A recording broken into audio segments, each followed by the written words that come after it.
Okay, thank you.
Thank you.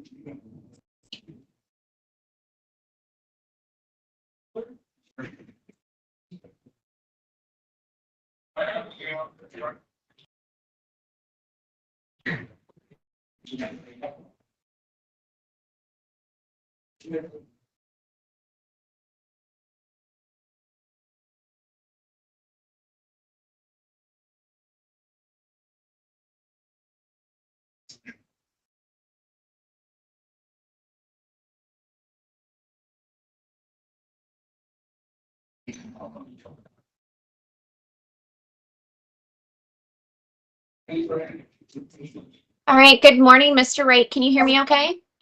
Yes, I can. Okay, fantastic. My name is Kelly Kuklensky. I'm a board member with the Oregon Board of Parole and Post-Prison Supervision, and I'm going to be leading your hearing today, okay? Okay, So I'm going to put a couple things on the record just to make sure I'm talking with the right person, and then we're going to explain kind of what we're going to do today, okay? okay. Okay, so I want to confirm with you, is your name Mark Allen Wright? Yes, Okay, and is your SID number 4898213? yes. Okay, perfect. Yeah, And yeah. 213, right? On the VAT? yes, correct. Yes. Okay, perfect. And I see you have a packet in front of you. Is that your packet of materials that contained your notice of rights? What you sent me about 2 weeks ago. Perfect. And that's what I was going to ask. Did you receive those at least 14 days ago? Yeah, yes, I did. Okay. I As don't I said, understand them, but well, you know what? We're going to talk about kind of what the plan is today, why we're here, kind of what decisions we need to make today, all of that sort of thing. And any other questions that you have, you certainly can ask. Okay. yeah. As I indicated, I'm Kelly Kuklensky. I will be leading this hearing, but I do have two other board members that are here with me that also will be participating in your hearing. So I'm going to introduce them. First, we have Vice Chair Ronnie Cleaver. Good morning, Mr. Wright. Good morning. Nice to see you today. Thank you. And next we have board member Don Reese. Hi, Mr. Wright. How are you? Pretty good. Good. Can you hear me okay? Yeah, well, I got a double hernia and I've been trying to get surgery since April and they're still going around and beating around the bush, not getting to it. I'm sorry to hear that. Can you hear me okay? Yes, I can, sir. Okay, great. Terrific. Thank you. And Mr. Wright, we will have an opportunity to kind of talk about what's going on with you, if you have physical situations going on with you, everything that's kind of been going on with you. So once I kind of get the preliminary stuff out of the way, we'll get into the hearing and be able to kind of talk about what's been going on with you. Okay. We also have present at the hearing today, your assigned probation officer, probation and parole officer, Andy Cortez. Good morning, Miss Cortez. Good morning. Good morning. And you can hear me okay? Yes. And is it your intention to provide a statement to the board when the time's appropriate? Yes. Okay, perfect. That will be at the end of the hearing. So I will check in with you kind of when we're done talking with Mr. Wright. So thank you so much for being here. We appreciate it. Thank you. And then Mr. Wright, also present at today's hearing, we do have DOC officials. I don't know if there's anybody in that room with you, but we also have no, okay.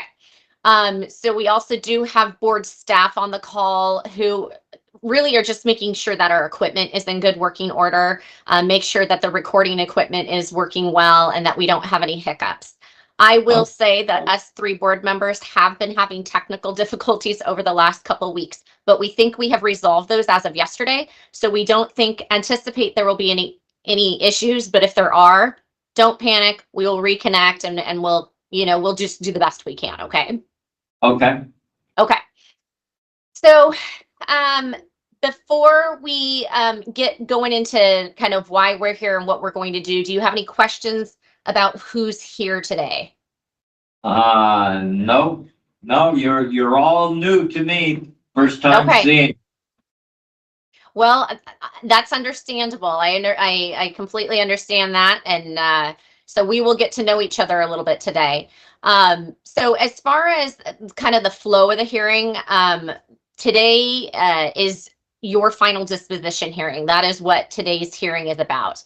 And what we are going to decide today is whether to deny your re-release onto parole, or to set up a subsequent hearing, or to set a new release date today. So those are kind of the two decisions that we're making today. Okay. And we're going to decide that based on the materials that were submitted, as well as our time with you today. That's how we're going to come to a conclusion. Okay.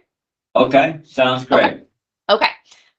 So I am going to establish the exhibits that the board will be considering as part of today's hearing.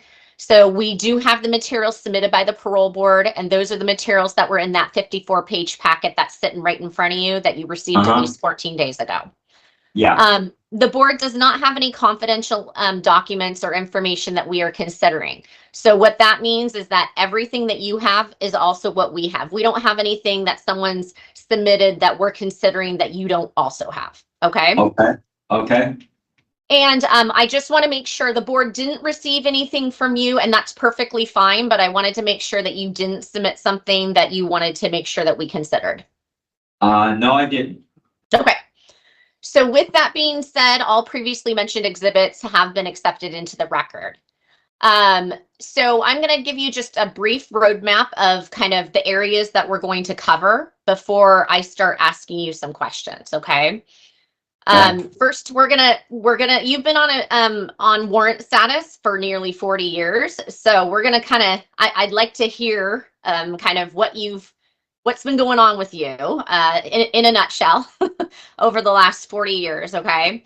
We're going to talk about the violation report that brought you back into custody today, and those violations. We're going to talk about everything that's happened since you've been back incarcerated in the Department of Corrections. We may have some general questions for you, and then we're going to talk about a release plan. If you were to be released, kind of what that would look like, where you would go, that sort of thing. Okay. Okay. Do you have any questions about kind of the topics we're going to cover? No. Okay. So, and Since I'm leading the hearing, I am going to kind of ask my questions as it relates to a specific topic. And then I'm going to check in with each of my board members and see if they have any questions about that topic as well. Okay. Okay. Okay. Before I get into it and ask you questions, we do always afford you an opportunity if you want to provide an opening statement. We also do provide you an opportunity to make a closing statement. Those are things that sometimes people, they're prepared and they want to provide an opening and closing statement. Sometimes they're like, now let's just see where the questioning goes. So there's no right or wrong to this, but I want to offer you the opportunity to make an opening statement if you would like to. Okay. Yeah, I would. Okay. I originally went to prison for burglary. I have not committed no burglary. I moved to Florida and I worked in Florida and up till 90, from 85 to 90, I was in Florida. And then from 90 to November of last year, I've been in Houston, Texas. I've been working the whole time. I work for a living. I got a double hernia. I was in a motorcycle wreck in 06, and I was in the hospital 33 days, but I've been trying, I got a hernia from it, a double hernia, and I've been trying to get that done. And I had an appointment April 11th in Douglas County and to meet with a doctor to do the surgery. And Douglas County Jail wouldn't take me there to talk to him. I'd only been in jail for 1 day, and then but since I've been trying to get it done here at through the prison system, and they just keep beating around the bush, and I still haven't had nothing done. And other than that, I'm a working class these days. And I want to go home. My mom's Okay. 85. My mom's 85. That's why I moved back to Oregon. You know, she's pretty old, and I'm hoping to visit with her before she passes on. Okay. Okay. Thanks. Well, I appreciate you providing that statement, and I'm gonna get into kind of my questioning, and then certainly at the end, if you feel like there's anything else that you want to make sure that we know, then I will give you another opportunity to do that. Okay. Okay. So, I mean, you kind of gave me, I guess, in a nutshell, what you've been up to, very, very much of a nutshell, what you've been up to over the last 40 years. I'm curious, why did you leave Oregon to begin with? What was kind of the genesis of taking off and not fulfilling your responsibilities on parole? My parole officer at the time was, I went to school with her. And she called me up on Thursday and said, me and my supervisor are going to take you back to Salem. And I said, the heck with this. And I got relatives in Florida. So I just went to Florida, and I was in Florida for a couple of years, and I got thrown in jail for 30 days. Oregon wouldn't extradite me. The same thing in Houston. When I got to Houston, I was there a couple of years, and Oregon wouldn't extradite me. I've been here a couple times. I flew in to visit with my mom and stuff like that. But other than that, I've just been out of state, and I've been working. And I'm not much on working out in the woods in Oregon. It just didn't do much for me. So. Okay. So when you say that your PO and supervisor said they were going to take you back to Salem, are you saying back to prison? Is that what you're saying? Yeah, for dirty urines. Back then they had, you would take a urine analysis, and they would take it to the pharmacy, and then so it would take a couple weeks for it to get back. And by the time she got it back, I'd already did another UA. And okay, so at that time, what were you using at that time? Marijuana and meth. Okay. But they called it different. They didn't call it meth, but basically speed. Okay, cross tops or? No, just like meth, but okay. They called it a different name back then. Okay. So you were using meth, you were using marijuana. those UAs, it's kept coming back dirty, and finally your PO was like, hey, we're going to take you back into custody and potentially return you to the institution. And so you made a decision that, yeah, that's not something I want. So you took off. Is that what I'm understanding? Yeah, yes. Okay. Yeah. Okay. So, I mean, when I look at, you've had, I just want to look back and make sure I'm relaying correctly. It looks like you have been convicted of 1, 2, 3, 4, 5, 6, 7, 8, 9, 10, like 12 different convictions since you have left Oregon from 1993 until 2009. And it looks like a lot of those are DUI convictions. Yeah. So let's talk about, can you tell me a little bit about kind of your alcohol and drug use and, kind of how that has played into you continuing to remain in the criminal justice system? Well, I mean, the alcohol and stuff like that, I went to prison in Texas for it, and I've been off paper since 2010, and I quit drinking, about a year, I did a program but they started in Texas, and I haven't drank since then. So since 2008, I don't drink no more. And I smoke pot occasionally, and I do speed occasionally, but that's all regulated with my work. If I'm working and I can pay my bills and I have money for recreation, then I do that. I'm not I tried getting on box and stuff here for my pain, and they wouldn't give it to me because I don't qualify, and they wanted me to say that I would go out and rob, cheat, and steal just to do drugs, and I've never been that way. I treat drugs as a recreational type thing. If I after I pay my bills, and if I have money left over and I feel like doing that crap, then I do it. But nothing rules my world other than work and having things, having what you're supposed to have, and bills paid, and food in the fridge, So I guess when you look at that, I mean, you took off from Oregon because you were using and it risked you going back to prison. You have gone to prison multiple times because of alcohol use. I mean, do you feel like your use of alcohol and drugs has served you well in life? No, I don't. Okay. Not at all. Okay. I mean, So why do you think you still decide to occasionally use meth? I mean, let's specifically kind of talk about meth. Why do you think you still occasionally make the decision to use meth? I don't know. I'm not sure on that one. I mean, it's not. I mean, nowadays, I've been doing it once in a while, but it doesn't really do much for me anymore. It was more or less just with the crowd I was hanging out with or whatever. I mean, I don't really care for the meth that much. I smoke pot because I'm in pain, but other than that, I mean, I can take drugs either way. I with or without, it doesn't matter to me. It doesn't affect my work activity or my bills or any of that. So, well. So I'm curious, and I'm not familiar with Texas's medical marijuana programs. Did you have a medical marijuana card, or were you not a medical marijuana card holder? I wasn't a card holder. They don't have that. They don't have that program in Texas.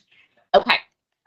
So I was doing it illegally when I was, but when I was on paper for my last DUI, I didn't smoke pot for a year and a half or for 2 years because I didn't want to violate my parole. Okay. So I quit. Tell me, just so I have it straight, when is the last time you drank? You said 2008. You haven't had any alcohol since 2008? I've had like, on New Year's, I think I've had a drink, and that was about 4 years ago. I haven't, yeah, that's been the only time I've drank has been on New Year's, and then just one drink. Okay. And then the last time you used meth? Was about, April, probably 5th or 6th. Okay. So of this year? Yeah. A few days before I went to, I got thrown in jail on the April 10th. Okay. And then, I did a urinalysis, a couple days later, like on the 11th or 12th. And I had, and I was dirty for pot and fucking, excuse me, but meth too. I thank you. I appreciate you recognizing. I appreciate that. So the last time you used pot, was that like you were using it pretty regularly? So day before arrest? Yeah. Yes. Okay. All right. So you said you did a program in 2008 for alcohol, is that correct? Yes. Yeah, Okay. in Texas. Can you tell us about that program? It's basically just like the program you got here for people that are addicted to drugs. Yeah. Well, it's the same type of program, but they started it in Texas. I was one of the first 100 people to go through the test or go through the course, and it was a 6-month course, and all the do's and don'ts about alcohol, and I got lucky there, and I had 2 years in, and I was supposed to do 4 years, and they told me if you complete this course, we'll let you out. So it knocked 18 months off my sentence, and I did the course, and I haven't drank since, and I'm glad I took it. Okay, so it was something that was in the Texas prison system, Yeah, okay. yeah, they did. It was the first time they ran that class. Okay. They got the drug one is called ADAPT in Texas. If you're addicted to drugs or whatever, Sure. and they got that course, but I can't remember what they called the alcohol one. But basically, it was the same type of ADAPT type deal. Okay. So when you got out of prison, was there a period of time in the community that you have refrained from using all drugs and alcohol? The whole time I was on parole, for 2 years, when I got out, I didn't do no parole, or no drugs at all, because I wanted off paper. Okay. And I had a job. I worked for a guy named Greg Martin, and I've worked for him on and off since '96. And he was the last person I worked for when I left, and I could go get a job back for him any day. I don't burn a bridge. Whenever I have every person I've worked for, if they got work and I ask them, they're gonna put me to work. Okay. And I do want to talk to you about your employment in a minute, because I think that's important, and it's important for us to know kind of what your plans are, when you get out. I mean, because here's the reality. You aren't like most people that we as the board see. We as the board see people that have been in for, 40 years and they may never get out, right? Yeah. The board has to make that decision. The fact is that you're absolutely getting out. It's just a matter of when, it's just a matter of if that is something that happens in the near foreseeable future, or if we end up setting another hearing. But that is something that's going to happen for you. So we do need to understand kind of what your plan is out there in the community. So we will talk about that in a minute. Okay. For me, like when I look at everything that's been going on with you, it does seem very alcohol related, with the exception of maybe the one in 2006. There was a fictitious counterfeit inspection document, and I'm not sure what that was about. Just like in Texas, they inspect your car every year make sure all the lights are working and all that. Well, they give you a sticker that you put on your windshield. And I took the sticker off another car I had and put it on the car I was driving. And that's where the fictitious thing came from. And why did you make a decision to do that? What was the reason? Yeah, because to get to work. So I could drive the car that was broke down, that I took the sticker off. Yep.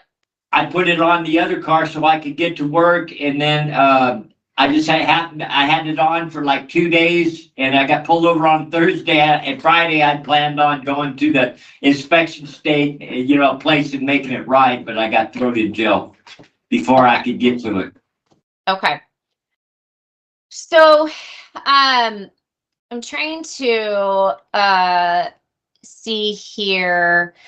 I'm wondering, do you have a desire to be completely off of alcohol and drugs altogether? Like, if you weren't in pain, and I'm assuming the pain is associated with the hernias, is that what I'm understanding?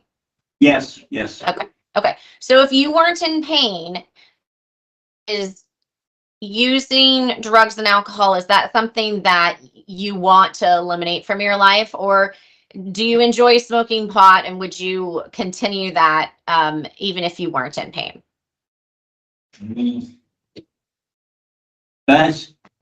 I can take it or leave it. Either way. I mean, it's not something I'm going to go chase or get in trouble to buy whatever. I'm just, that's more of a recreational thing, and I probably would rather not do it at all. It's because it does affect your judgment and work activity, I guess. So yeah, it would be better for me not to just stay away from it, and that would be a good thing. More money in my pocket. You say that you use it recreationally. I mean, it sounds like you use it to manage pain and recreationally. Is that correct? Yeah, pretty much, yes. Okay. And when you say recreationally, that's because what? Your friends around you are using it, so you use it? Yeah, pretty much, yes. Yeah, and that's just marijuana. The other, I don't really, the meth, I'm probably not going to do it anymore because I'm too old, and it's just not doing me any good to stay awake. And I already have a hard enough time sleeping as it is. I'm lucky to sleep 2 hours a day with nothing. And I've been in here 6 months. And I'm lucky to sleep 2 hours a night.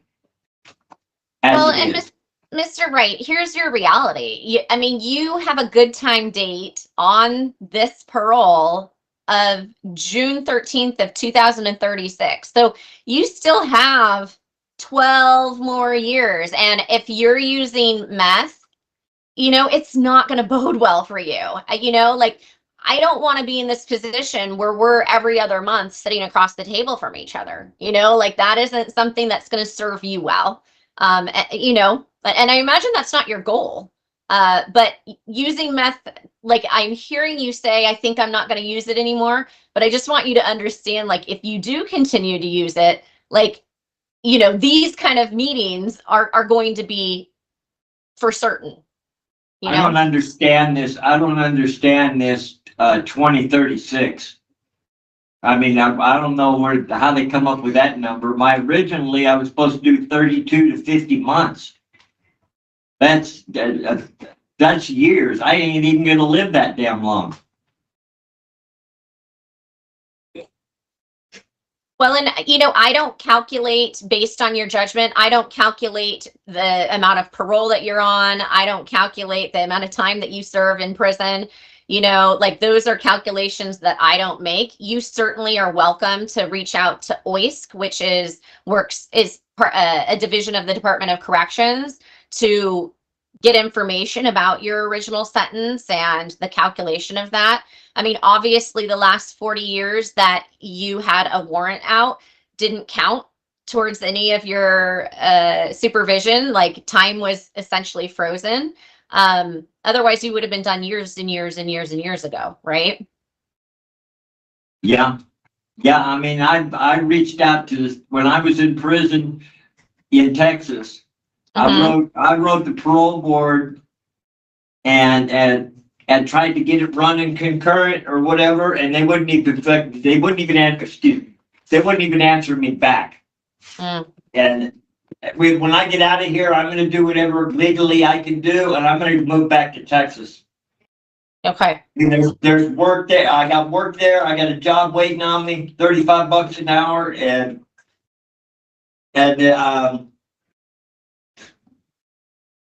36 or whatever is crazy. But I gotta do whatever you people say I gotta do.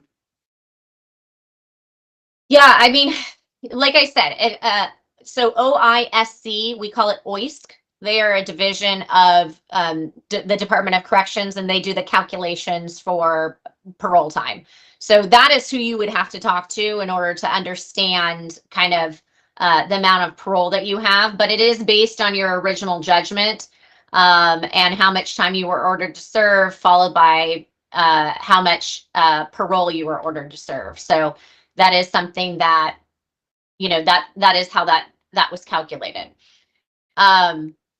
So I don't think I have any. I mean, my questions were just kind of about what you have been up to for the, while on abscond status. Just wanted to talk a little bit about the crimes that you have been convicted of. So I'm going to check in with my fellow board members to see if they have any questions on this topic before we start talking about kind of what has been going on with you since you've been back in the institution. Okay. So I'll check in first with Miss Cleaver. Thank you. Mr. Wright, so I guess I just want a little better picture about what your life looked like before you came back on this warrant. So you've referenced several times that that you have a good work history, you're a good worker. So just tell me what you've been doing for work, what your skills are, employment history, that sort of thing. I build kitchens. I'm an interior trim carpenter, and Okay. I've been doing carpentry work since '85. I've been in the construction aspect in Florida and in Houston, Texas. I've been working for Greg Martin, custom cabinets, and I've been working for him since '96, on and off. Depending at COVID kind of slowed us down. Yeah. And other than that's who I'll go back to work for if I go back to Texas, is Greg Martin. And Okay. Go ahead. he's in Houston, Texas. I've known the guy for a long time, and he's always got work. And how did you develop the skill? I mean, because doing custom cabinetry work, like the real one, not the prefab, that's a real skill. How did you learn that? Repetition. And just doing it. I've got in Houston, Texas, I got a van, 3/4 ton van. I got a table saw. I got all the nail guns, my compressors, hoses, cords, everything to do that, to run a job. And it's all at a friend's house in Texas, on his property park. And I've learned a lot from Greg Martin and Bill Byrne and other people I've worked for.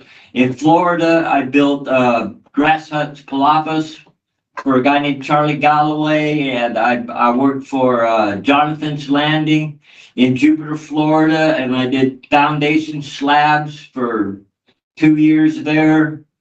And I framed houses in Houston, Texas, for a guy named Jade Clark out of Rosenberg. And I've learned all my skills from on the job work. Okay. Are you a member of a union, or is it all non-union work? It's all non-union. Yeah. Okay. So what was your living situation like? So it sounds like you were in Texas. How long had Yeah. you been living in Texas when you were arrested? I didn't get I got arrested in Myrtle Creek, Oregon.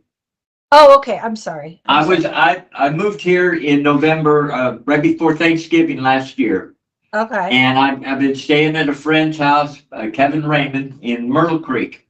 I got pulled over in Myrtle Creek, around New Year's, and the chief of police, they had me handcuffed for this warrant. And the chief of police got on the radio and told the officer to let me, he said, that's a 1985 warrant, let the guy go. So he let me go. And then in April, I got pulled over April 10th, and the chief came down there and talked to me again and said that the parole people wanted me and Roseburg wanted me. So he hauled me to Roseburg, and then here I am. I had a doctor's appointment. I had a doctor's appointment for my hernia on April 11th, and I tried to get the police at Douglas County Jail to take me for this to where I could talk to the doctor, and they wouldn't do it. And I'm still in pain, and I got a grievance in right now to the medical department because they ain't doing nothing about my hernia. Okay. But you moved here to be near your mother. Is that my understanding? Yes, you are correct. And then, so you left all your work equipment in Texas? Is that? Yes. Okay. So what were you doing for employment here? I've been on Social Security, and when I moved, me and my brother have lived together for probably 20 years, sharing rent in houses. And the last house we lived in Houston, Texas, we lived there for 9 years in the same residence. And then we just moved here when we moved to Kevin Raymond's in Myrtle Creek, and we towed a trailer with our tools. I left my van and stuff in Texas, but my brother we pulled a trailer here. Okay. And I had part of my tools, some of my tools were in it, and all my brother's tools, and he does the same thing as I do. We build kitchens. Okay.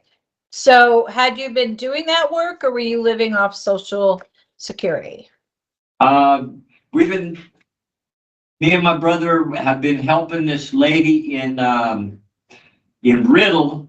She owns a restaurant / bar in Myrtle Creek, and she bought another one in Riddle, and me and my brother went there and we remodeled the inside of it, making it all ready for it to be it was a bar. It's still a bar, but she's serving food too. Okay. So we readied that all up, and since then my brother's I was helping with that, and then I got thrown in jail. And I talked to my sister a couple days ago, and my brother is presently he's helping a friend of ours clear his land so he could the guy wants to put one of the big metal shops on his property. So my brother's helping him with that right now, doing the foundation work and clearing the land and whatnot. Okay. So I guess maybe I misheard. I thought you were saying when you are released from custody, you want to go back to Texas, or you want to stay here? I want to go back to Texas, but I'm probably going to stay here for a while, because the doctor I talked to about doing my surgery, I need to get that done before I go back to Texas regardless. And I talked to my sister a few days ago, and I'm hoping to get out here within a week or so. And I asked her to get back in touch with the doctor to see if I can get an appointment. Last time it took like 6 weeks to get the appointment, just for the consultation. So I asked her if she could possibly get that process going again. And if I don't get out right away, it's easier to cancel than me to wait another 2 months before I get to see the doctor. Okay. Yeah, I understand. Well, I have some, so you and your brother share housing, Yeah. and is that near your mother then? My mom lives in Roseburg, and Myrtle Creek is like 15 miles south. Okay, And my sister lives in Winston, and I'm going to reside at my sister's house, okay, Teresa's house, and she lives in Winston. I bought a motorhome off some people that stayed on their property with the motorhome. And so I bought the motorhome, so I have a place to sleep in, and I can use my sister's facilities for shower and whatnot. okay. So all of your family is here now then? That's your Yes. brother, your sisters, your mom. Okay. Yeah. I got two sisters, and one brother. Okay. During the time that you were kind of out and about, I mean, well, let me ask this. After you finished your treatment program, did you continue with any sobriety work like AA, NA, or do you have a clean and sober support network, anything like that over the last I 16 did years? AA. I did AA and NA I had a girlfriend. My girlfriend I was visiting with before I went to prison. When I got out of prison, Carol, me and her would go because she had friends there and she'd been doing it for a while. So I would accompany her all the time. You know, probably 3 times out of the month, and I was going. But you know, pretty much just to support her and myself. But you know, I did it a little bit. It wasn't something I was, you know, driving or running after, but I did, you know, and the opportunity arose, and I would go. Okay. So it sounds though like you were describing that when you smoke weed, well, you were using that for pain management, but when you use meth, speed, whatever we want to call it, it's because you're the people you were with. Do you have people in your life, or did you have people in your life that are not using, that are clean and sober? Oh yeah, What about your brother? more than the other. Where my brothers in Myrtle Creek, it's a drug-free environment there, and my brother doesn't do drugs at all. Okay. And so I mean I'm probably 12 hours of the day when we're working or whatever, I'm with my brother, and I don't mess with that stuff at all. And I've only been back since November of last year, and basically I got of the friends I've ran across, I've only got one that messes with the drugs and all that shit, and I haven't been seeing him a lot, but we seem to bump into each other. Okay. So, it sounds like you've been, except for New Year's Eve, you've been able to remain clean from alcohol and not use.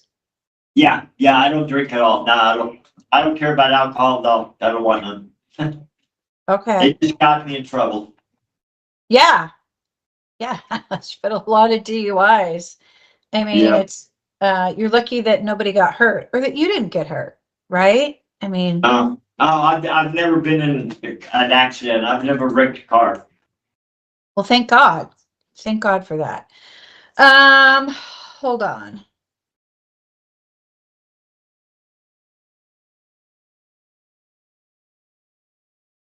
I don't have any other questions, so I'm going to turn it over to Mr. Okay. Reese, okay? Okay. Hey, Mr. Wright, I just had a couple of follow-up questions, and one is going back to, I guess, 40 years ago when you decided you didn't want to go back to prison here in Oregon, and so you went down south. Did you think at that time that a warrant would go out for your arrest? Oh, I knew it would. Yeah, Okay. yeah, I knew. Yeah. And what did you think was what was gonna happen? I was thinking that possibly they would extradite me, but they never did, and I kept on. I went to work, and I didn't think about it. You know, I mean, I was working and paying my bills, and you know, just trying to carry on with life, and in Oregon is I worked when I was violated. You know, I was working piling brush and planting trees and stuff, and it's just that was never me. I mean, I don't like being out in the woods all that much, and the work here in Oregon has always been, you know, it's all woods related, and I don't like it. Well, you must like the heat, because Houston in the summer is pretty hot. Yeah, it is. Yeah, I like the heat. Yes. Well, so, and I guess you were getting arrested on these DUIs, and they never said, hey, you've got a warrant in Oregon, and we're shipping you back. Yeah, they did both times. When I went to Florida, I got pulled over in '87, and I did 30 days in jail waiting for Oregon to extradite me, and Oregon wouldn't extradite me, and so Florida took that warrant off their flag, so if I got pulled over, I wouldn't get thrown back in jail for the warrant. And then when I moved to Houston, Texas in '92, I got thrown in jail, and they made me sit 30 days waiting for extradition, and Oregon wouldn't extradite me. And so Okay. and Texas did the same thing. They just took it off the hot sheet, whatever, you know, so I wouldn't be bothered with it again. And I've always been working on big custom homes, and they're never on a bus line. So I always, you know, I'd have to get me a car and drive get to work, and that's what got me with all my sitting in jail. I got a bunch of driving while suspended, and it was all trying to get to work, because the houses I was working on, $1 million homes for Greg Martin and Bill Byrne and Jay Clark. You know, not your average little 3-bedroom house. You know, it's big houses, and so I would always have to drive.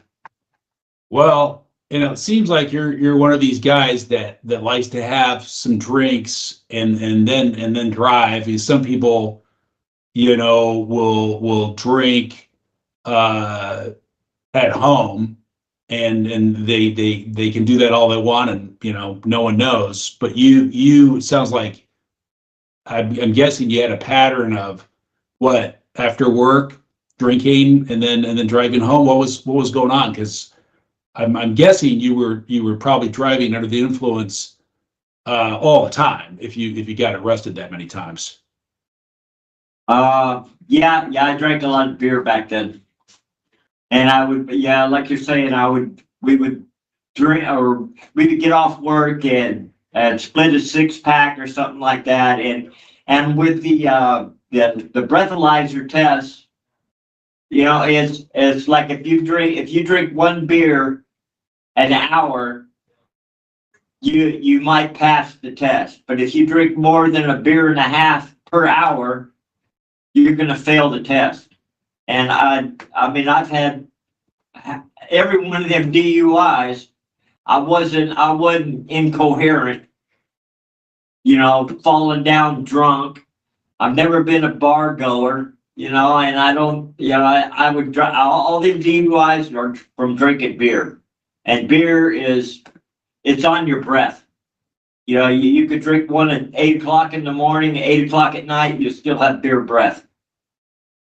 Well, I know a lot of guys in the trades like to drink beer, and even when they're framing houses or they're roofing, they like to drink beer, especially if it's hot. But what was going on in your mind after the first, second, third, fourth, fifth DUI, as far as just saying to yourself, yeah, you know what, maybe I shouldn't do this, because keep getting arrested?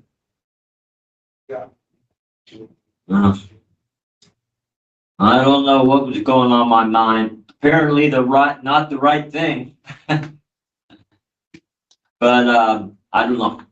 So what was it? You told us you went through a program finally in Texas and stopped drinking, but what was it that finally clicked in your brain to say that you really shouldn't keep drinking? I didn't want to go to jail for it no more. Getting too old, and I don't like going to jail no more. So every person I've ever talked to who's gone through AA or NA has said that it's all or nothing, and that, you know, if you're not going to drink because you have a problem, you shouldn't smoke pot and you shouldn't use meth. You can't really pick and choose, right? Otherwise, you're really not sober. And so I'm guessing that's something they talked about in the programs you've been in, or not? Yeah, they talked about them, but I mean, I've never really, I don't let no drug or anything make me addicted. It's always been a recreational thing. If I felt like doing it, then I would do it. But I've never woke up in the morning and said, I got to make money to go buy beer. Or yeah, I've never been that type of person for any drugs or beer or any of that crap. You know, I mean, there's so many people in this place I talk to that are just, you know, are crazy on that, being like that or being homeless. I've never been homeless in my whole damn life. I've always worked for a living where I could pay my bills and live in a place. You know, I mean, I don't understand this homeless people. That's just bullshit to me. I don't know. Excuse my French. Well, here's what I'm wondering. I'm guessing that when you're released, your supervisory officer is going to say you can't use drugs and you can't drink, and it sounds like I'm not clear really on what you think about that and whether you think you would really follow that kind of directive. Oh, I would. I mean, that's as it is. When I get out, I'm gonna I gotta continue. I gotta get this surgery done. And when I was been in Texas for probably the last 5 years, I was on a regimen where I took muscle relaxers and pain pills 3 times a day I was in a motorcycle wreck in 06, and I got a bunch of my knees bad and walking and stuff, but I was on prescription drugs from a doctor, and that would pretty much maintain my pain aspect and all that. And I'm figuring when I get out of here, I mean, that's the doctor was going to do my surgery. I'm going to talk to him and probably get back on what pain meds I need and sleeping meds I need so I can continue on with my life and work. You know, I mean, I'm retired. I get a check for $550 a month, but that's not sufficient to pay my bills nowadays. You know, Yeah. It wouldn't be. Well, here's my last question. No. My last question for now is, if you get out and if you take care of whatever you need to take care of in Oregon and you decide you want to go back to Texas or Florida, what's your thought on that? Would you go even if your supervisory officer said you couldn't go? No. No, because you did before, right? Yeah, I did before, but I didn't try to go through legally. And if I went, went legally, I've been on. I know where the parole office is in Houston, Texas, and I know the supervisor there personally. And I'd probably, I'd find out what information I needed from my parole officer here, and try to go. I would go that route and just have my parole transferred to Texas and continue on so I can get this over with. But, that, I don't see it, I mean, my mom's really old. And I want to be here where I can see her, you know, a couple days a week, you know, and there is work here, you know, there's a little bit, and my brother's finding some, and so I'm gonna probably stay here. I mean, if I couldn't find work, then I'm gonna go get with the parole people and see how I can do it legally. I'm sure there's you know, routes I could do to do that. So, but Okay. I'm not gonna up and leave. I'm not gonna up and leave and have warrants for my arrest again. All right, Mr. Wright. Thank you. I don't have any other questions for now. Okay. Well, and thank you for saying that, Mr. Wright, because I mean, you've had this cloud hanging over your head for 40 years. I can't Yeah. imagine how that just feels in life to know that just because Texas didn't or Oregon didn't extradite you this time doesn't mean they're not going to next time. You know, like I feel like that would be really stressful to have that hanging over your head. Was it or did you just kind of forget about it, out of sight, out of mind? Well, I never did any more burglaries or anything like that, and once like in Texas right now, if I go back there to Texas and get pulled over for a car or for driving or whatever, and they run my name, it's in Oregon ain't even gonna come up because they wouldn't come up in 92, so they nixed that right off the whatever the hot sheet or whatever my name. I mean, it's just not gonna come up. And Well, it depends on how a new warrant would be entered, right? So that warrant is now cleared, so nothing would come up for you, right? But if you absconded again, you know, there's not to say that Oregon wouldn't issue an extraditable warrant just because of your track record, right? So your experience may be different if this were to happen again. well, You know, if that makes sense. I know, I'm sure you're right, but I'm not a violent criminal, and I've never been a violent person, and pretty much anybody they're going to extradite is because the other state's going to say, "Come get your piece of crap out of here." Mm. And Okay. I'm the working class. I've been working class. But yeah, I mean, I want to get this over with and see my mom. I mean, Sure. so Okay. and I'd rather, if you know, even if I do go to Texas, I'm probably going to fly back and forth. Okay. You know, so Okay. I can, because I don't know how long my mom's going to be around, and I'd like to spend more time with her. Okay. So you said this, but I just want to confirm. Since you absconded, do you have any violent crimes whatsoever? Assaults, robberies, anything, any arrests, anything? The only thing I've been is I got a marijuana charge once Okay. in Florida way back in '87, Okay. and other than that, I got me and my ex-wife had an argument, and I got a not an assault, but it was thrown out. It's on this thing, but it was thrown out of court.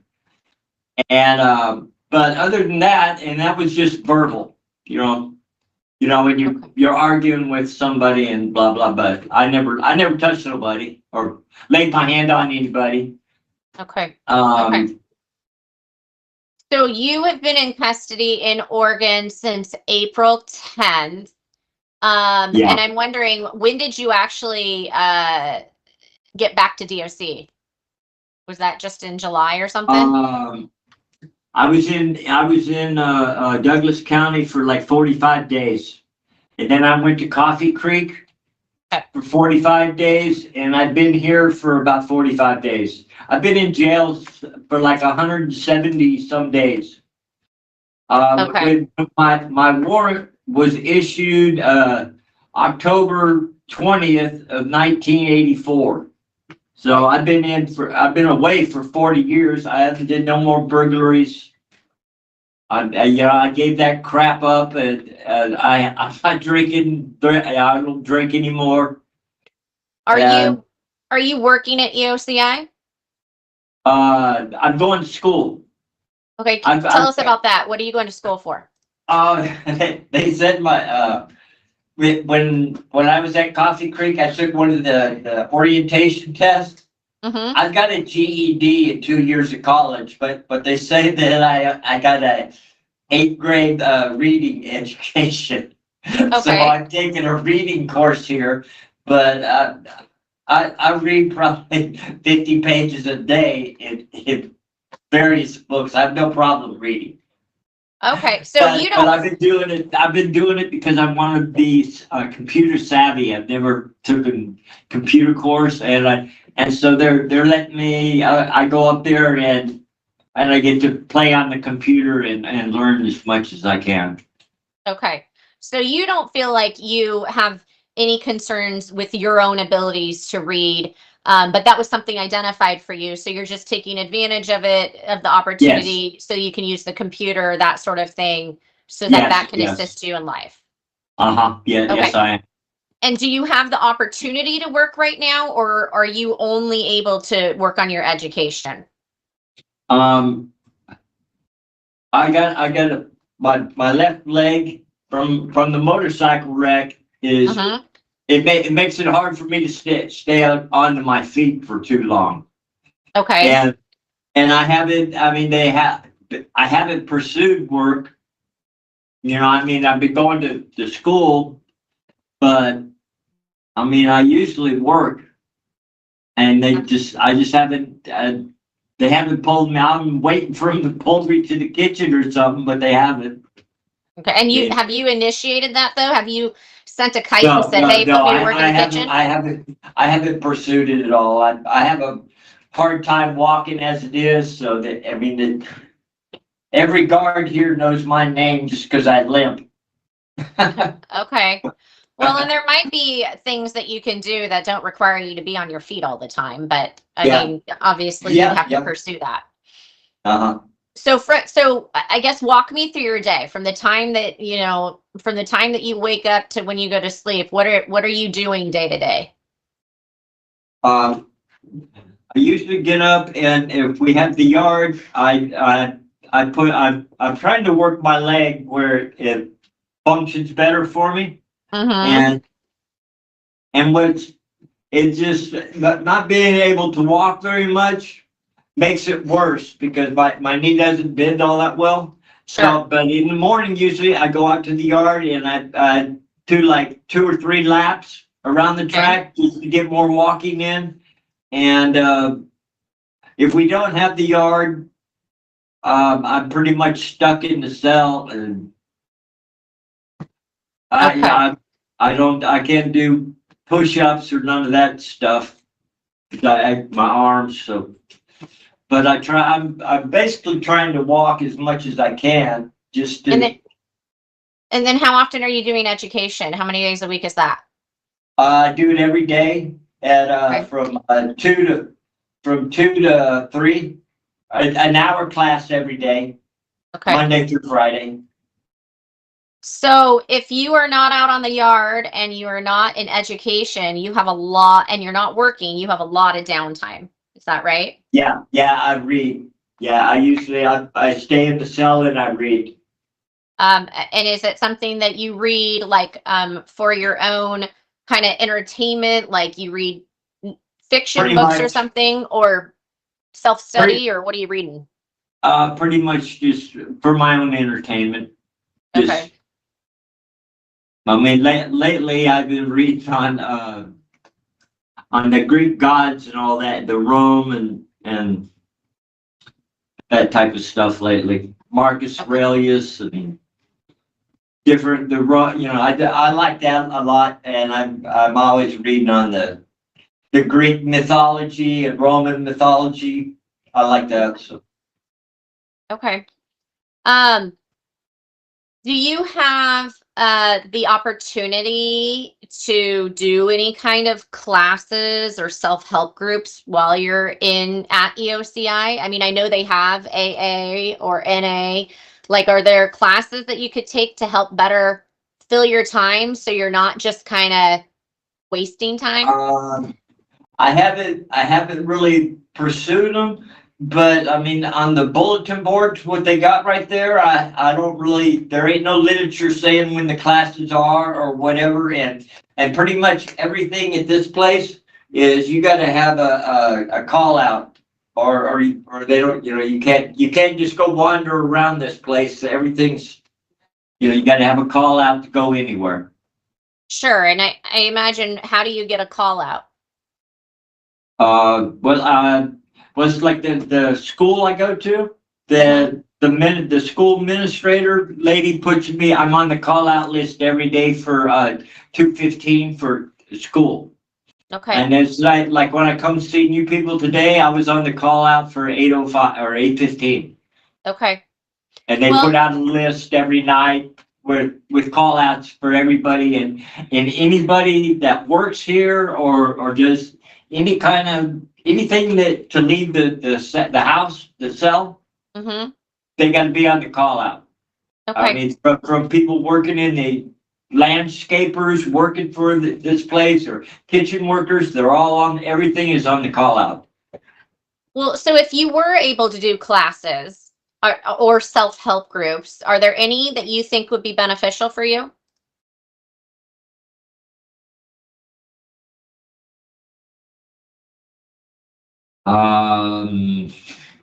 I don't know. I mean, I guess I could do an AA meeting. I don't really drink. I don't drink no more, or an NA. But, I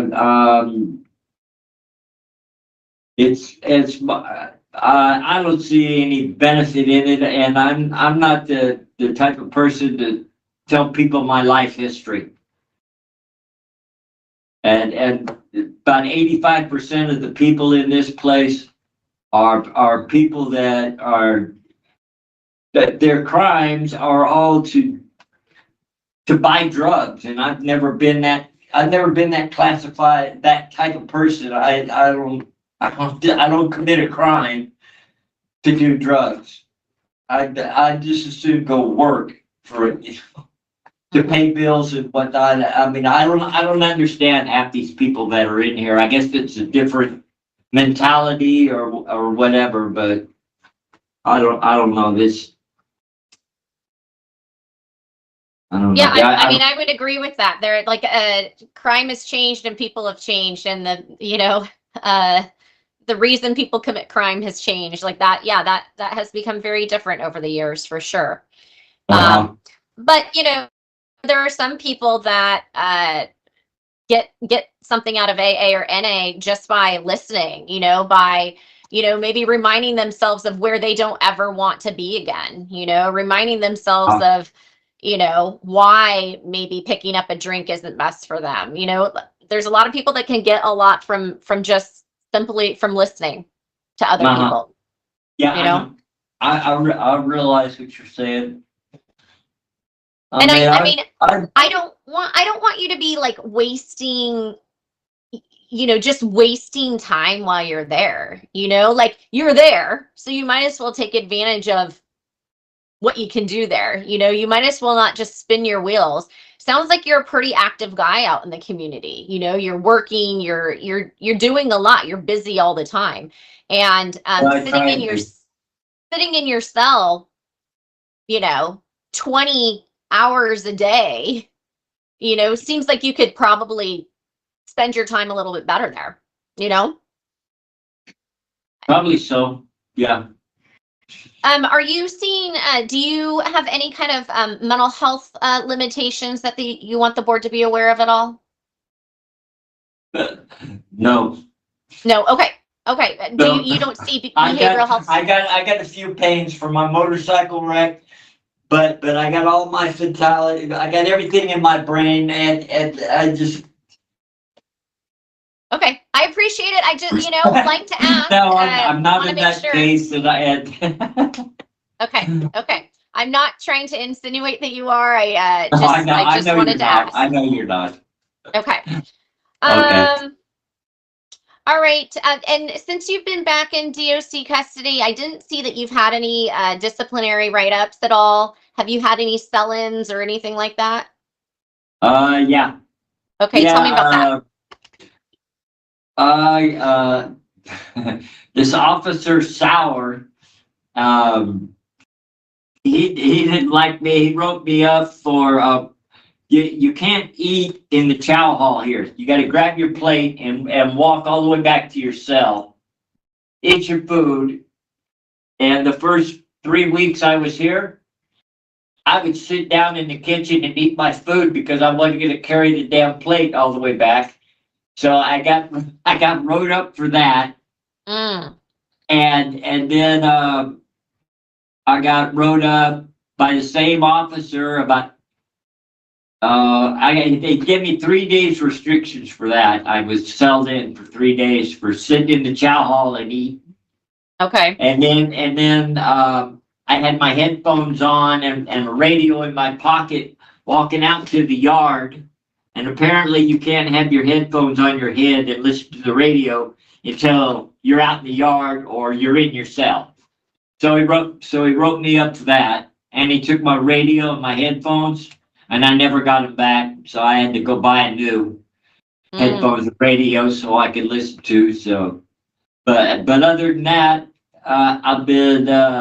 Did you get a sell-in for that one, or was it just the confiscating of the property? Yeah, 3 days, and it cost me $32 to get the new stuff. Yeah, to get new headphones and that, and since then I've been celled up twice for not taking a shower every day. Other than that, no, that's it. Okay. Okay, I don't have any more questions about kind of what's been going on with you since you've been back in the institution. I do want to, regardless of when we decide to release you, I mean, I would, again, you seem like you're a busy guy in the community. I would like to see you, try to engage in, like, get a job there in the institution, look to see what kind of programs you can do.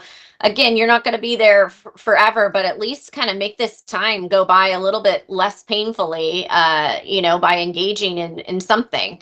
20 hours a day or more is a lot to spend in a small cell, for sure. So I would just encourage that. But okay. I'm going to check in with Miss Cleaver to see if she has any questions on this topic. Okay. I actually don't have any questions. I think you and Ms. Kuklinski covered the topics well. So no questions. I'll turn it over to Mr. Reese. Thank you. I don't have any additional questions either. Okay. All right. So the last thing I want to talk to you about is your parole plan, and you and Ms. Cleaver talked a little bit about it. So I want to clarify, it sounds like you bought a motor home, which you intend to keep on your sister's property in Winston, and you plan to stay there? Yes. Yeah. Okay.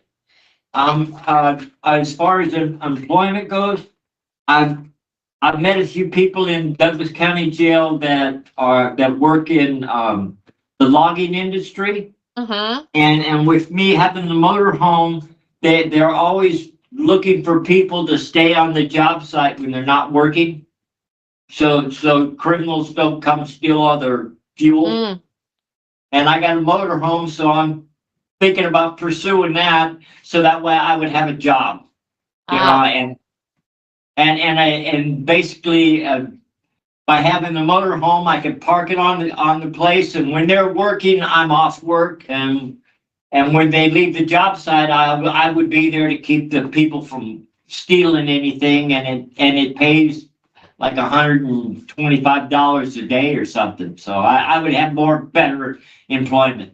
And I have a Toyota Corolla car, so I could drive back and forth. I just got to get my license going. I'm not suspended in Texas or in Oregon. I just got to go in Oregon. I got to retake the test and do both tests again. But, Okay, so you don't have a suspension on your license because of all the DUIs at all? no.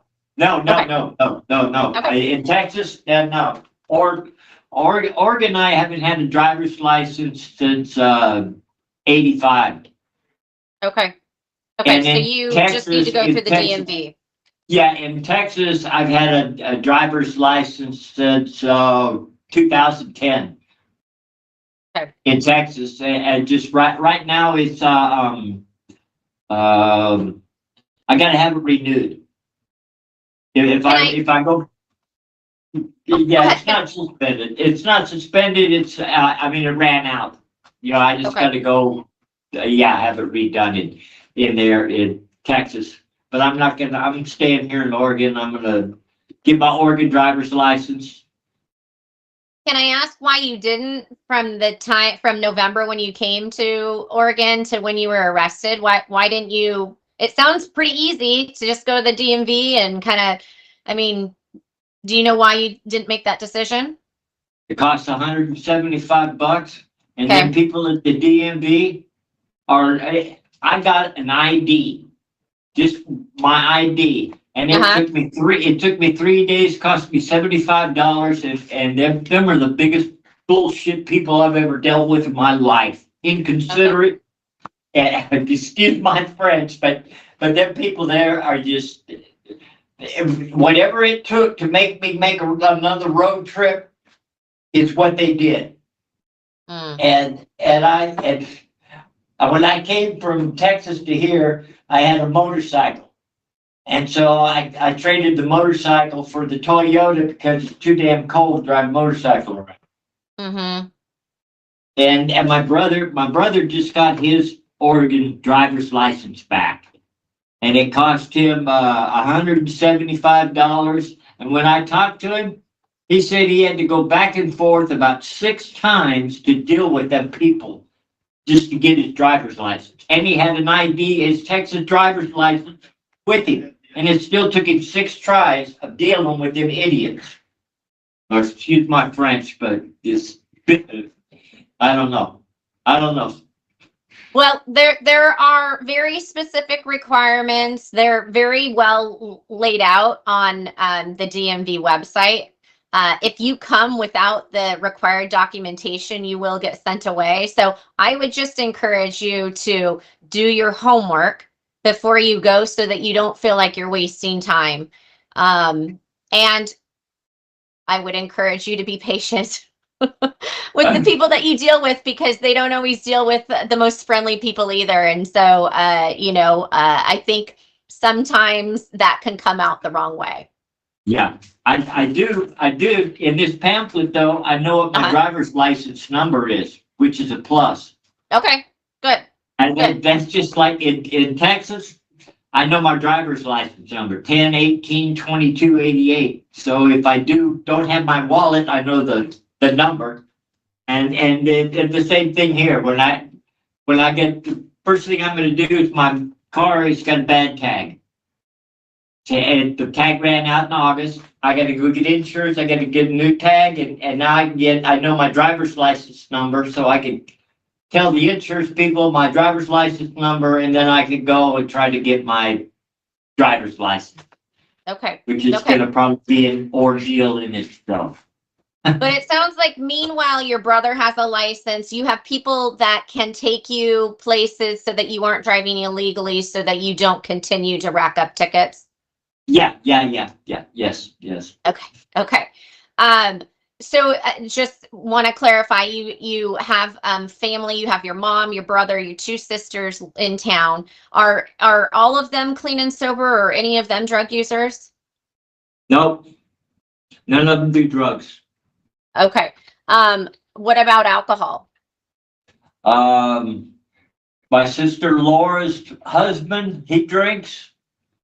But that's the only person that drinks. My sister Teresa, she doesn't drink, and she's got one son that lives with her, Aaron. He doesn't. I don't believe he drinks or anything. Okay. Okay. Because that's your support system, right? Essentially, like Yeah, these yeah, are the. yeah. Okay. Okay. Yeah, my sister Teresa pretty much takes care of me, runs me around wherever I need to go. When I got my ID, she ran me all around for that crap. Okay. Okay. And if you are not able to get a job staying on the logging company's property, it sounds Yeah. like you also do get $500+ a month in Social Security. And are you able to work with your brother? Yeah, yeah, yeah. I mean, are you physically me able? and him, huh? Are you Yeah, physically able? oh yeah, I'm able, and me and my brother still get I get food stamps from Texas. When I was in, I've been, me and my brother have been living together for last 20 years, and probably the last 6 years I've been getting food stamps since COVID. I've been getting food stamps from Texas, and the last time I went and seen in Texas, the last time I went and seen them, they gave me 3 years on my card, so I don't have to go see them for 3 years. And I got like a year and a half, 18 months left on it before I have to go deal with the people in Oregon to continue getting my food stamps. But it helps out for me being, the age I am. I'm 65 or 64 years old, and my brother's 62. And in Oregon, as far as the type of work we do, is there's not very much of it going on. There's not no building industry really, and there ain't very many people doing remodeling. And so it's pretty much, I might go pump gas. I don't know. I got to do, like you're saying though, I got to do something to keep busy, because it just drives me nuts. Okay. And I'm not, kind of a side note, I'm not sure how the food stamp program works, but I would hate for you to have an issue utilizing your Texas issued food stamps in the state of Oregon where you now live. So I would encourage you to look into that, because that seems like, trouble that Yeah, you don't want to get yourself into. I have looked into it. Okay. And for me, if I could go and get my food stamps in Oregon, just go down there and do that. But then it's going to be the same thing every 6 months. I'm going to have to go and renew it. Mm-hmm. And that's going to go on for the rest of my life.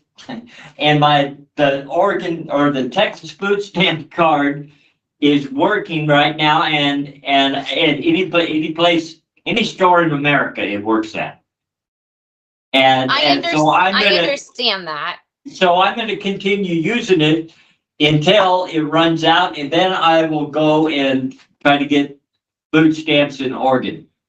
So I understand that you can use it anywhere, but I am wondering about the legality of using it now in a state where you now live. If you no longer live in the state of Texas, then I think that the expectation is that then you apply for food stamps in the state that you now live and you utilize those. So certainly I'm food stamps, but I think that it's the just because I'm living in Oregon, it's still the EMT program, and it doesn't matter.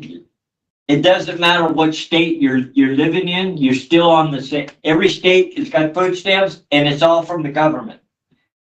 And it may be ran by the state, but it's all paid by the government. And you're all on, we're all on different records, or it's all on the same computer actually. So okay, well, I've expressed my concerns. You're gonna do you, but I just I would hate to see you get into any kind of issues inadvertently. I don't think I have any other questions on your parole plan. And in fact, I don't have any other questions in general. Okay. So I'm going to check in with Ms. Cleaver to see if she has any remaining questions.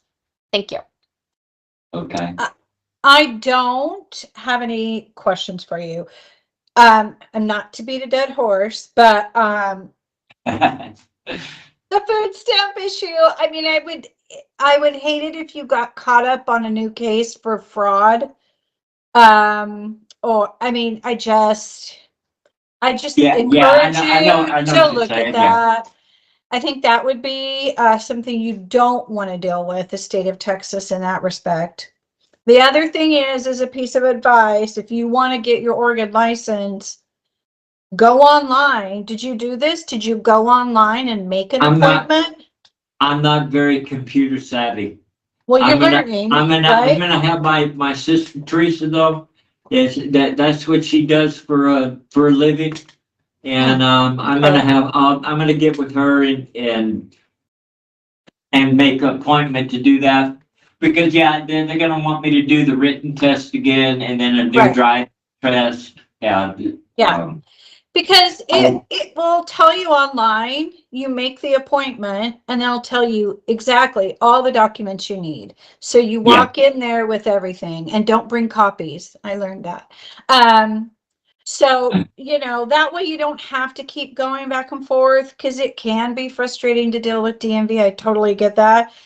But if you make the appointment, it's so much smoother. So that's just a piece of advice. The latest thing I got was to get the surgery I needed. I got on the Oregon medical plan, Medicaid. Mm-hmm. My sister said I just got a letter from them last week, and now they want me to pay $175 a month for Medicaid. Oh. Because I didn't use it within 90 days of getting it, because I got thrown in jail. And so now they're wanting me to pay $175 a month for Medicaid. Well, yeah, I don't know anything That's about just that. But you know, whenever it is that you get out, the release counselors there can be a valuable resource to you for the license issues, for food stamps, Oregon Trail Card. They can help you do that.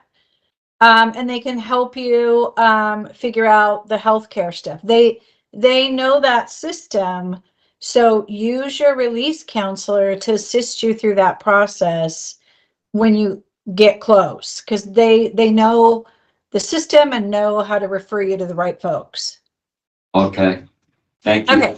Yeah, of course. I don't have any other questions. Mr. Reese? I don't have any further questions. Mr. Wright, I really appreciate you asking or answering all the questions the board's put to you. And since I work for the state of Oregon, I'm not going to say anything about the DMV. We'll leave it at that. Good luck to you. Okay. All right, Mr. Wright. I am going to put a couple things on the record, then we're going to hear from your PO, and then we're going to give you an opportunity to make any further statements that you want to make to us, okay? Okay. So first, pursuant to Oregon law, the district attorney from the committing jurisdiction has the right to appear and provide any information that they would like to at this hearing. We do not have anybody in that capacity with us here today. And we also, pursuant to Oregon law, the victim or victim's representatives has the right to attend and present information at today's hearing. And again, there is no victim's representative here today on their behalf. So I'm going to move into hearing from Ms. Cortez, who is your assigned probation and parole officer, before we move into your closing remarks, if you have any. So Ms. Cortez, I'm going to turn it over to you if you want to provide any statements to the board. And we would just ask that you, as in all hearings, if you have any statement to provide those directly to the board members and not to Mr. Wright himself. Thank you. Thank you. Good morning. So while I am Mr. Wright's current supervising officer, obviously I was not his supervising officer when he was originally placed on parole. So I met with him briefly to provide notice of rights when he initially came into custody, and that was really the only interaction we've had up until today's hearing. I do certainly appreciate, I feel like Mr. Wright's been very open and honest about where he's at and what he's thinking. I do foresee that there might be some struggles when he's released. It just appears sort of when he gets frustrated, and I'm not saying that I don't understand frustration sometimes with processes and the way things sort of work, that's not going to create an issue, and maybe the desire to just say I'm done and I don't want to deal with this. Public safety wise, the only concern I would really feel is if he's got a license or not, driving under the influence of anything, be it marijuana, methamphetamine, any alcohol, obviously would be a concern. Historically, obviously the Deweys, and then I don't know how often or if he was under the influence of marijuana at the time of his arrest. I know that he tested positive after his arrest, and he had been driving. He ran a stop sign, which is actually what drew law enforcement's attention to him. But like you said, Mr. Wright will be releasing at some point. I would just hope we could maybe have more buy-in to that process to help him be more successful and navigate this to where we're more successful than we were last time. And that's all I have. Well, thank you. I appreciate that, and I appreciate you being here and sitting through the hearing.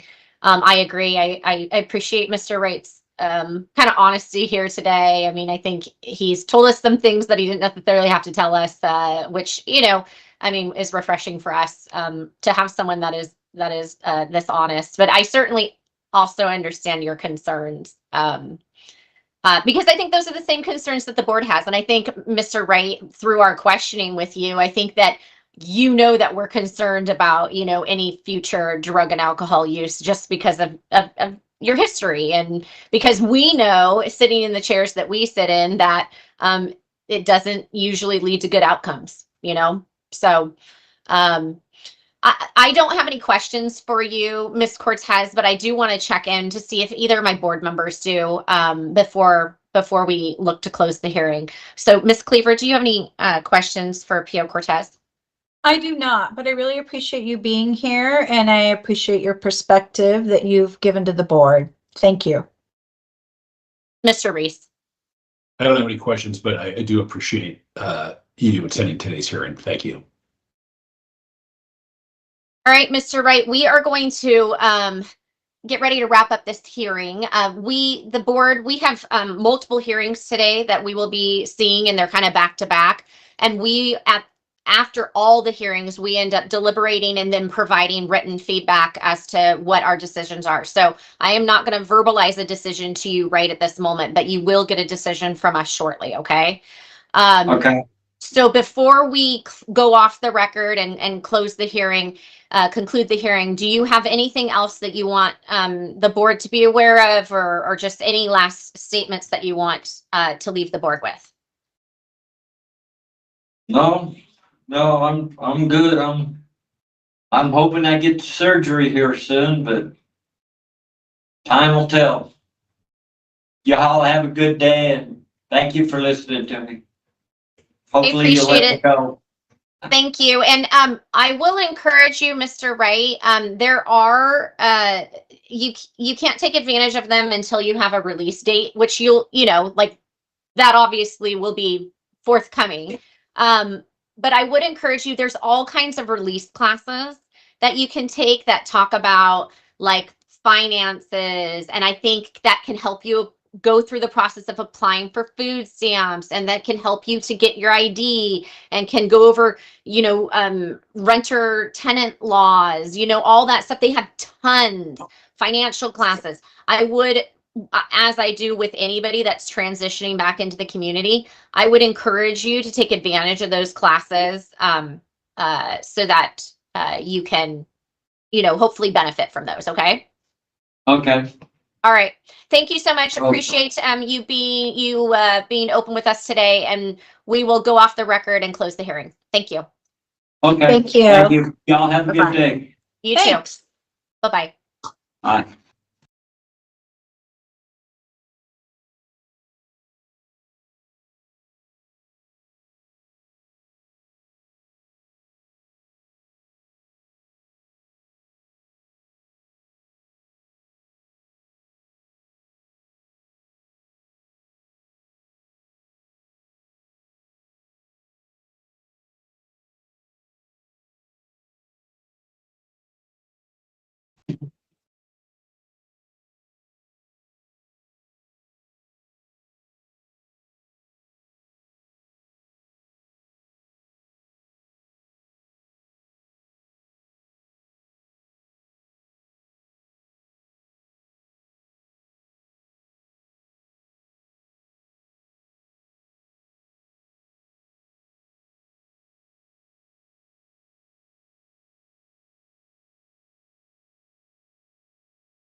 you.